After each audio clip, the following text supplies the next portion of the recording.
Takže myslím, že všetko máme ready. Ja už slovo prenechám Rafaelovi. Ešte mi troška dochystáme posledné tastingy a ideme na to. Takže Rafael, thank you very much. When Masataka Taketsuru is born, this man. So he's a man, he's born in a family that makes sake. So we all know sake, Japanese rice wine. In actual fact, sake is Japanese for alcohol, but we all know sake as rice wine. And so he's grown up in this family. It is called Taketsuru Shuzo, which means Taketsuru Company. And this is Masataka Taketsuru. Can you say it? Masataka Taketsuru? Masataka Taketsuru. Nice. Good job. Okay, and so yeah, born in 1894. And then his whole life growing up, he's making sake, he's learning about fermentation, he's learning about blending. And when he's 18, his father wants him to take over the family business. Especially in Japan, it's often like that. But Masataka, at the time, he was tasting lots of different whiskies. And he started learning about whiskey and really enjoying whiskey. And at that time, in Japan, you could find a couple of single malts from Scotland and Ireland. And but it was very expensive, right? This is 1900s, okay? Can you imagine it takes 6 months for a bottle of whiskey to get to Japan from Scotland? We'll finance for you to go to Scotland and learn how to make single malt whiskey, learn how to do distillation, so you can come back and we can make real whiskey. And he said, okay, great. And already you have to understand, this is in the 1900s, right? So if you ever met Japanese people or worked with Japanese people, it's a very closed culture. So to leave Japan and go to the West takes a lot of guts, courage. And also there's no flights, there's no Duolingo, so there's English very limited, and it's a very long journey to get there. So he heads off, and he does a long trip. He stops in the USA for a few months. He learns how to make wine from grapes, and then the boat drops him off in London. Here you can see Masataka Taketsuru in London, and when he gets to London, he goes to Liverpool, and then from Liverpool he takes a train to Glasgow, and then Glasgow, kind of the capital of Scotland, but also the heart of all the whiskey making regions in Scotland. And here he signs up at the university, and he signs up at the university to do fermentation and distilling courses.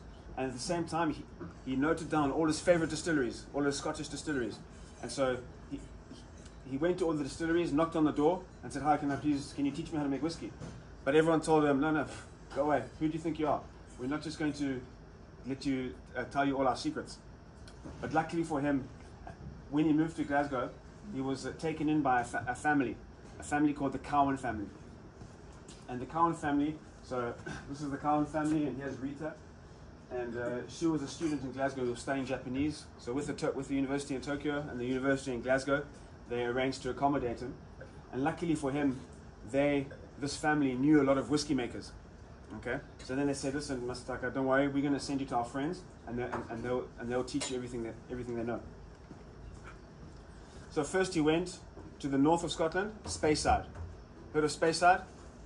Famous whiskey producing region. And there he goes to a distillery called Longmorn, which doesn't exist anymore. And here at Longmorn, he learns how to make single malt whiskey. Okay, so you all know whiskey first starts off as beer, right? And then to make single malt, it has to be 100% barley to make the beer. And then the whiskey has to be distilled in a pot still. Okay, so that's what makes single malt. So pot still distillation. Everyone familiar with what this is? Distillation? Yeah? Okay. And so now he's making single malt. So 100% barley with a pot still. And then he goes down to the lowlands, to a distillery called Bowness. And in Bowness, he learns how to make single grain whiskey. Okay, so now we're talking about single malt and single grain. So single malt, 100% barley in a pot still. Single grain is any other cereal, so wheat, rye, corn, and any equipment. But when it's barley and pot still, it's single malt, and any other combination of raw materials, cereals, and distillation methods is single grain. Okay? And then when you mix single grain with single malt, you have blended whiskey. Okay? When you mix single malt with single malt, you get blended malt. So after learning how to make single grain whiskey, then he goes to Campbelltown, right, in the west, southwest. And here he goes to a distillery called Springbank. Heard of Springbank? Very good whiskey company, very good whiskey. But at the time they were called Hazelburn. That's not really important. And here he continues to learn single malt whiskey, but with a focus on maturation. So as you know, so whiskey, first we make the beer. Okay, then the beer we put in the distill it, and then the eau de vie, the white spirit comes out, and then we put it in the barrel, in the wood to get age and color and flavor. And here at Springbank, really big focus on the maturation, so the selection of woods and letting the whiskey age in the different barrels for a certain amount of time. Any questions? No? Okay. And then during his trip around Scotland, he falls in love with the young girl at the host family, Rita. Okay, and I'm talking about Rita because she's very important in the story of Nikka. And then together they get married. He proposes. She says yes, and it's time to go finish his dream of making whiskey. So they go back to Japan. But when they get back to Japan, so she settles in very nicely. You can see her here. She's dressed up as a Japanese woman. But when they get back, the company that sent Masataka to learn whiskey, he wasn't happy when they came back because Setio Shuzo, they wanted him to marry their daughter. But now he's brought back a white woman from Scotland. So not happy, so now he's without a job. So he's jobless. His dream of making whiskey, out the window. Okay? And his wife Rita started giving English lessons to Japanese people, to the rich Japanese families. And while she was doing this, giving lessons to all the rich Japanese families, she was always talking about her husband, what he wants to do, and one of her clients was this man here, Shinjiro Tori. And Shinjiro Tori was a businessman and a sake maker, a lot of money, and he said, okay, Masataka, I'll give you carte blanche. Please go around Japan and find a village where we can make the first real Japanese whiskey. So Masataka goes around, he visits Japan, and then he stops in this village in 1924. Does anyone know the name of this village? Okay, well, what famous Japanese whiskeys do you know besides Nikka? Can you name one? Santori, Yeah, more? Yagiko, Yeah, more? Yoichi, More? Okay, well you said the right... Arizuwa. Okay, so the first one was Yamazaki. Have you heard of that one? So you said Suntory, right? So Suntory is the big company, and the person who hired him, Shinjiro Tori, he became Suntory, the name of the company. But Masataka opened the first distillery, Yamazaki, for him in 1924. Okay. And then Masataka for 10 years making Yamazaki whiskey, and then after 10 years, they weren't really happy with each other, so they wanted to go separate ways. Okay, sure, 1924, because they have now bottles and there is 100 years of celebration. No, 1924 is when they made the first whiskey, or when the first distillery opened. So yeah, that's next year, 100 years. Yeah, but the bottles is already out. Yeah, well, Okay, it's 1923 or 1924, yeah. Yeah, 100 years this year. Yeah, this year, I right? bet it's in 1923. Yeah. Okay. Yeah, and for us, next year is our 90th birthday. And so then after 10 years, Masataka leaves, and then it's time for him to open his own distillery, right? Can anyone see what's in the back of the picture here? Apples? Yes, apples. Okay, so with his experience at Yamazaki, he knew that the first years of making whiskey, you're not making any money, right? Because when you make whiskey, you have to, first of all, you have to build a distillery, okay? And then you have to, once you've made the whiskey, you have to wait for it to age, yeah, in the barrels for at least 3 years, at least 5 if it's going to be any good. And when he was opening Yamazaki, he saw how difficult it was financially. So what he did was, his first distillery, he built it in the north of Japan on the island of Hokkaido. Because first of all, he wanted the whiskey to be there because it had the same terroir, the same climate as in Scotland. But he chose the region also because they were producing a lot of apples. And so for the first 10 years, and even still today, but for the first 10 years, big focus, they were making apple juice to sell, to make money to finance the project, right? But he wasn't very good at making apple juice, okay? So the apple juice he sold it got to everyone, all the different clients, distributors around Japan, and when they got the apple juice, what's this? Cocktail. Yeah.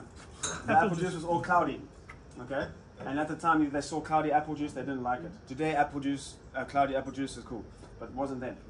And so what did he do? With the apple juice that he got back, he fermented it, he made cider, and then he distilled it, and he made, how do you say the apple sta? The apple odvi? Jabukovica. And then he was making jabukovica.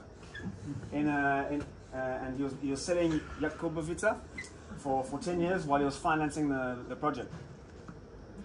And the company, he called it Dai Nippon Kaju. Ooh, he has the good nice cool eh? He called it Dai Nippon Kaju, which means the Great Japanese Juice Company.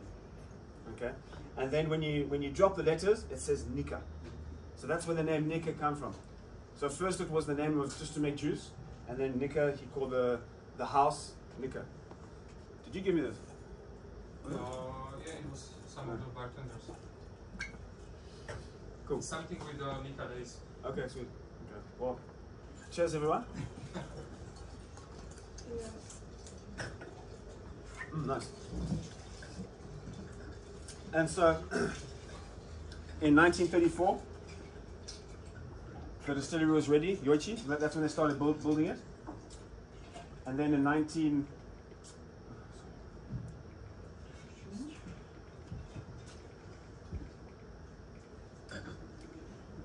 So here you can see Yoichi with the distilleries. It's right next to the sea. Okay. So when you have distilleries next to the sea, like Isla whiskies, you're often going to get that maritime influence, that salty, briny taste.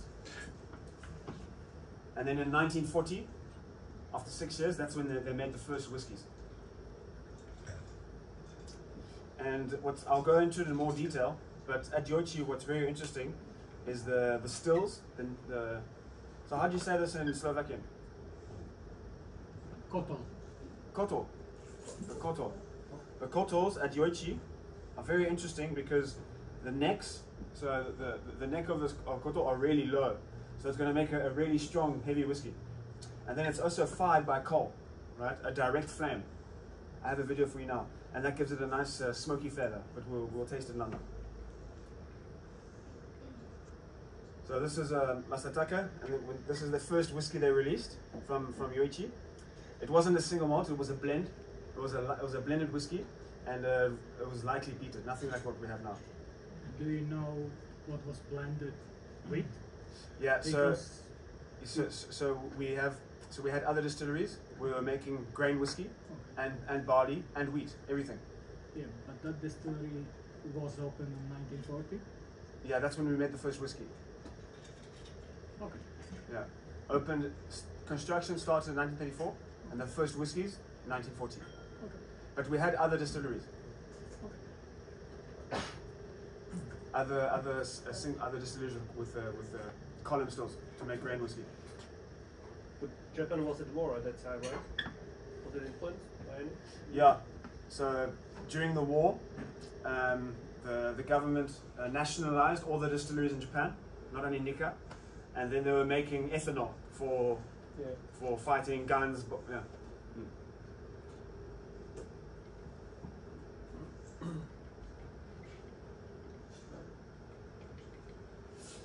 So then after making Yoichi, he was ready to start his next project. Okay. So Yoichi, heavy, lightly peated whiskey. Then in 1969 he started building the distillery in Miyagikyo. So what he did was he had a son called Takeshi, and once they had enough money and more investment from Asahi, he sent his son Takeshi to go around Japan and find the village for the next whiskey, and he wanted to make something completely different. So his son got to the village of Miyagikyo, where there's a really good water source, and obviously water is a big ingredient from whiskey, so very important. And the river was actually called the Nikawa. So for Masataka Taketsuru, he didn't believe in coincidences, so he said if the river's called Nikawa, the water tastes good, we're going to build the distillery here.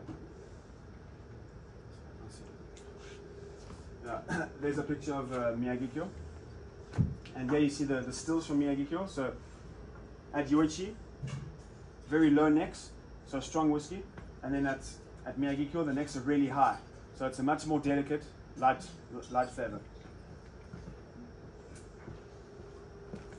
So at Miyagi-Kyo so there's pot stills to make single malt, but then we also brought coffee stills. Okay, I'll get into more detail when we taste it, but coffee stills, these are continuous stills. So where we make our grain whiskey. So single malt and grain whiskey, very different flavor profiles, nice on their own, and then best when you blend them. Would you like me to go over the way with the whiskey production process? Yes? Yeah? Okay, cool. So whiskey, just a quick recap. So whiskey starts off as barley, right? Barley, how do you say barley in Slovakian? Judgment, okay. Yes, everyone knows. Okay, so it's the grain you use, and then the barley. We have to make beer out of it, but to make beer you need a lot of sugar for fermentation. So what we do with the barley, we harvest it, and then we put it underwater. It's called steeping. We put it underwater, so we make the grains think they're going to grow into a tree, germinate, but we don't want them to grow. So then we have to dry it out. So we take it out the water, and then we put it in kilns. It's a thing called a kiln where we dry the barley. Okay, and then there's two ways of drying the barley: either with indirect steam to heat it, or they use peat. Okay, I'm sure you've heard of peat for peated whiskey. And when you use peat, basically what you do is so peat is like coal but much younger. Okay, and that's a fuel source that you find in Northern Europe, maybe here too, a lot in Scotland, even Japan. And this peat, what you do is you take it out the ground, you put it in the sun, it dries, and then you can use it as a fuel source to heat up your apartment or dry barley. And what's crazy is that, so you have all the peat smoking here, and you have the barley here, and then it takes just 1 hour for the smoke to come in contact with the barley for it to dry. But different whiskey makers will let the smoke interact with it, longer or shorter, depending on how peaty, smoky they want it. Right? When you taste Lefroy, Ardbeg, the whiskeys from Islay, that's a long peat, so 5 days, maybe a week. But at Nikka, very short, because we have peated whiskey, but it's very delicate. It's just like a little bit of salt and pepper, just to perfume the whiskies. Then once we have the barley, now we have to make beer. So out of the dried barley, we grind it up, and we make it like flour. And then the flour, which is now rich in sugar, we mix it with water, and then it becomes a solution. And then it's full of sugar. If you taste it, it's really sweet. It's nice. It's like a breakfast. And then we put yeast, and then yeast eats the sugar and gives off carbon dioxide, which goes away, and alcohol. And then that barley, that beer, we throw in the still. We heat up the still, so the beer is in the still. And then in the distillation process, and as you're heating up the beer, alcohol evaporates faster than water. Okay? So if you imagine the beer at 6%, then we start heating it up, and it starts evaporating as gas, vapor, and that's pure alcohol. And then it goes up the still, it goes through, and then it comes out clear. And then that clear juice, we throw in the barrel, minimum 3 years, up to 50 years, let it age, take the flavor, take the character. Sorry, how long is the fermentation usually? Okay, good question. Or depends on the... So, it depends. At Nikka, we do lots of different fermentation times, but I'll get into that. Yeah. So now just a quick recap. So at Nikka, you took the bottles, but we make... Sorry, I will bring No, it's okay. So we make Yoichi and Miyagi-Kyo, right? Single malts, the first one I spoke, Yoichi in the north, heavy character, Miyagi-Kyo light character, the 2 single malts. And then with our 2 single malts, so whiskies from the 2 single malt distilleries, we make Taketsuru, which is our blended malt. So a good example of blended malt is Monkey Shoulder. Okay. So today, when you want to make blended malt, you'll buy whiskey from different people, or you'll make some. And the same with blends. You'll make your own whiskey. You'll buy someone else's whiskey, mix them together, or you don't make any whiskey at all, but you buy it from other people, and you brand it. But at Nikka, Masataka is way too proud. Okay, he wants to make everything himself. So with the single malts, he makes the blended malt, and then we have 2 single grains.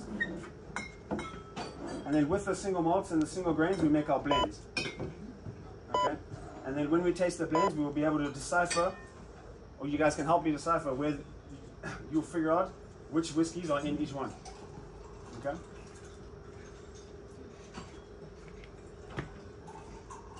Any questions? Yeah. Taketsuru, it's only these two things? It's a bit like lemongrass. Very delicate, very nice. It's 47%, but very smooth and quite thick. That's from the coffee still.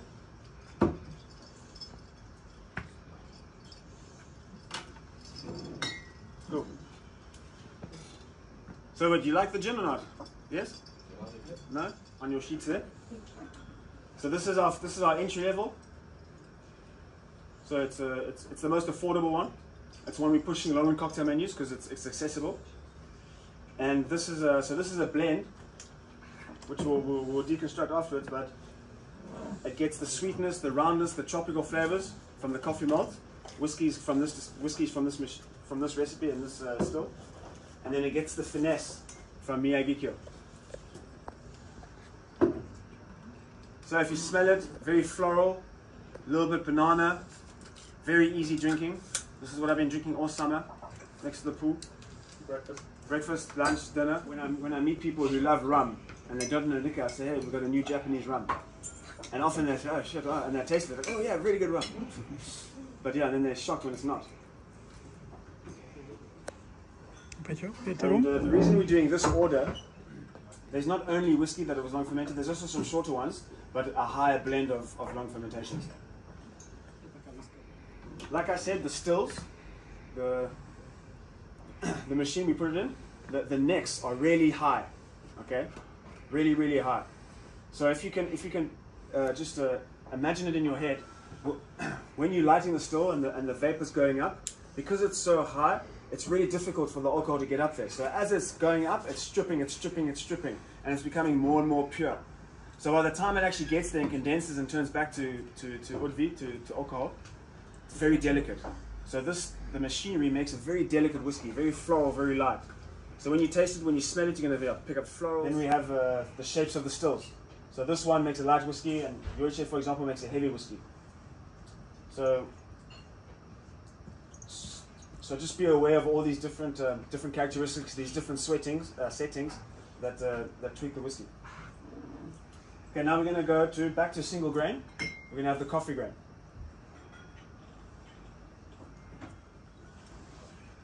So here, fermentation time is about 48 hours. But corn, because it's corn, it makes it very sweet whiskey. I smell coconut. I smell like a very pure coconut in this. It's very round, very mellow, quite oily, very easy to drink.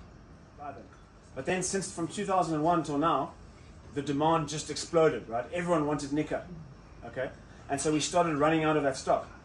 So we still have the whiskey sitting in barrels, but not enough to release whole ranges of it. So we had to pause it. So we stopped it. So we stopped selling no age statements. We stopped selling age statements. And then we did, these are all no age statements. So these are all a blend of different years. Bricklady, for example, right? And Waterford, of course. Yeah. So these whiskies are new distilleries. They're making great stuff, right? But they're working with what they have. So they're marketing it as no age statement. But also what we've realized is that age isn't everything. Young whiskies can be really good. Yeah. With the right ingredients. Yeah, if you're using excellent casks, so exactly. Even the 4 years old whiskey can be excellent. But it's a blend between 6 and 10 years old. This is from the coffee malt, the tropical from the coffee malt, and the finesse from Miyagi-Kyo. And then this one, the really sweetness, roundness from coffee grain, but the finesse from Miyagi-Kyo. So Taketsuru, named after Masataka Taketsuru. So this is a blended malt.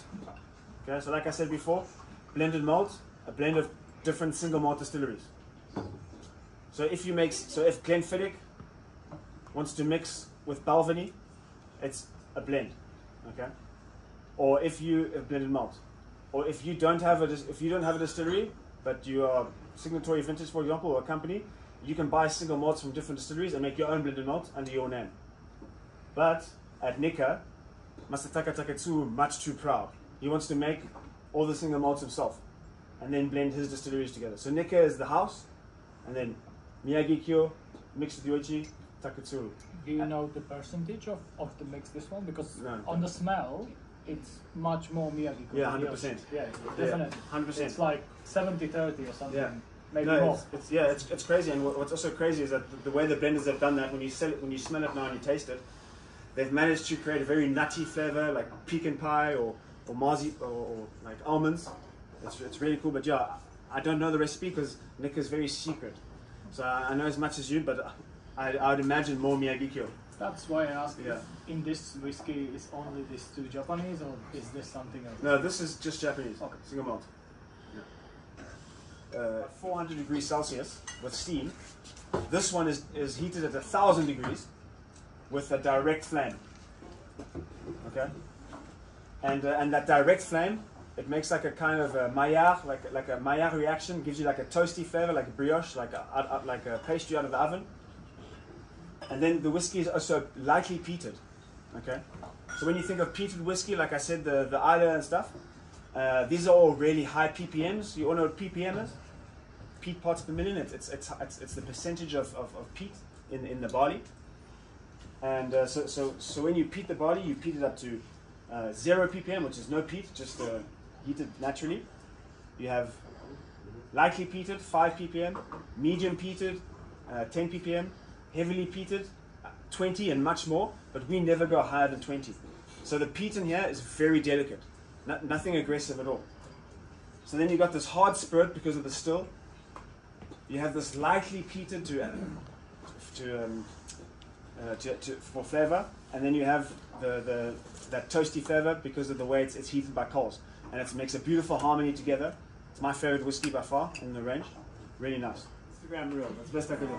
Put Nikka in the virgin barrel. We threw it out. We put more whiskey in it. A bit incestuous, but that's refill. Then we have ex Oloroso sherry, Pedro Ximenez also sherry, and bourbon, ex bourbon, and we stick with those. And we use a mix of them for the whole range. Then in Miyagi-kyo we'll find a little bit more sherry. In the coffee grain and the yoichi we find more bourbon.